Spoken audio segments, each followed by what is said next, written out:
راستے کی قربت و دوری سے بے فکر، راہوں کے خطرات سے بے فکر ہو کر ملک کی آزادی کی تلاش میں ہم نے پھانسی کے پھندوں کو چون کر منزل کا نشان پوچھا، تو کبھی ملک کی آزادی کے لیے ہم نے اپنے جسموں کو لہو لہان کروایا، آگ کے انگاروں میں جانا پسند کیا۔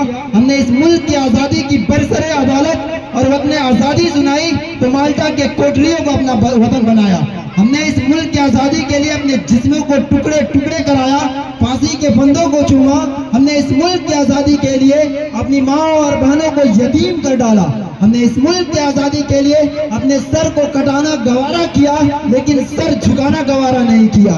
ہم نے اس ملک کی آزادی کے لیے اپنے جسموں کو توپوں اور ٹینکوں کے سامنے رکھ دیا اور یوں ہی ہوا میں اڑا دیا اپنے جسموں کو، لیکن انگریز کتوں کے سامنے جھکنا گوارا نہیں کیا۔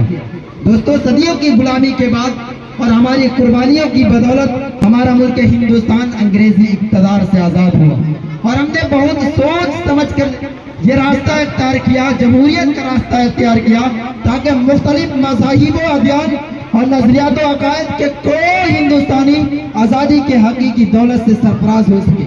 لیکن دوستو، وطن کے بعد آزادی کے بعد وطن کے لوگ یوں ملے ہم سے جیسے بےحیث باپ کوئی دوسری شادی کے بعد۔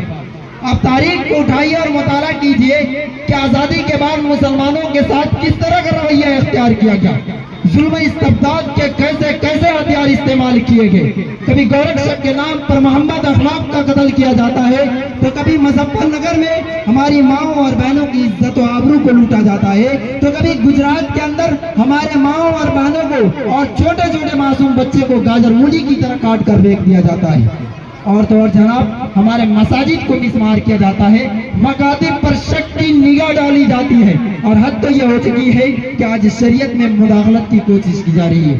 کبھی اذان کے خلاف پابندی تو کبھی طلاق ثلاثہ پر آوازیں اٹھائی جا رہی ہے۔ دوستو، آج کے لائف مشن کوچنگ سینٹر سمریا کے اس اسٹیج سے ایوان حکومت تک میں یہ بات پہنچا دینا چاہتا ہوں کہ یاد رکھ لو، ارے وہ فرقہ پرست طاقتوں، اتحاد کے دشمنوں، سیکولرزم کے نام پر اپنی سیاست کی روٹیاں سیکنے والوں، کان کھول کر سن لو، جب تک اس دھرتی پر ایک کلمہ والا بھی زندہ رہے گا وہ اپنی شریعت پر عمل کرتا رہے گا۔ ہم کل بھی اپنی شریعت پر عمل کرتے تھے، آج بھی کرتے ہیں، اور روزے قیامت تک کرتے رہیں گے۔ کوئی ماں کا لال ایسا پیدا نہیں ہوا جو ہم کو اپنی شریعت پر عمل کرنے سے روک سکے۔